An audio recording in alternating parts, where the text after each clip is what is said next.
Ayan guys, i-flex ko lang yung result ng aking Brazilian. Ayan guys, yung output niya. Ayan, very nice. Ayan guys, yan ang process. Ayan, after niya i-apply yung Botox Brazilian, ang sunod nun guys, ayan, i-dryer niya and plancha.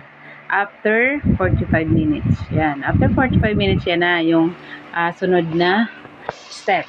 Ayan, i-plancha na. Plancha na yan guys.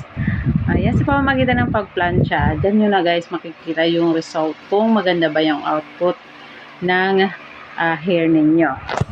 Ayan, kung nakikita nyo guys, yan, medyo pulido talaga yung paplansya. Kasi dapat yung pagpaplansya is paunti-unti. Yan, pakunti-kunti lang. Yan. Kasi pag maraming buhok, hindi masyadong maluluto. Kaya pakunti-kunti lang ang kuha ng buhok.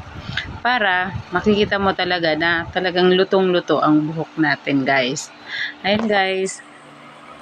Kung sinong gustong mag-PM lang, PM nyo lang si Jeff Yakis 0. Yan yung niya guys, yung account. Ayan guys. Then after na ma-plancha, yan na. Syempre, hindi naman pwedeng hindi gupitan. Yan. Gupit-gupit naman after ng pagpa-plancha. Ayan, kung nakikita nyo guys, medyo may kaibahan na compare kanina. Kahit yung mukha natin medyo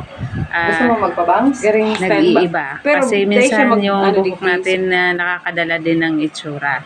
Yan, sabi nga kahit hindi ka masyadong kagandahan kapag ang buhok mo maganda, yan, nadadala na rin na yung itsura.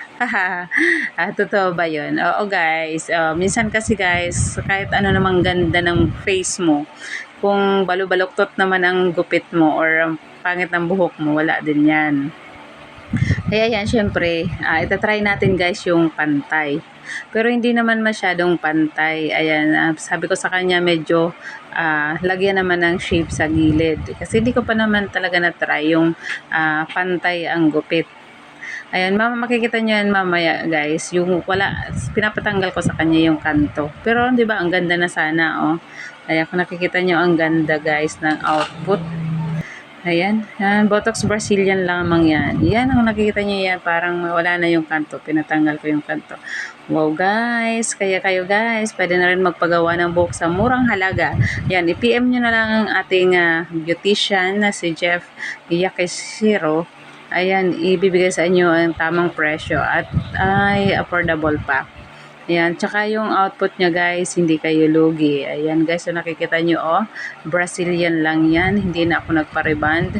Ayan, Brazilian lang. Pero nakikita nyo ang output. Ang ganda guys.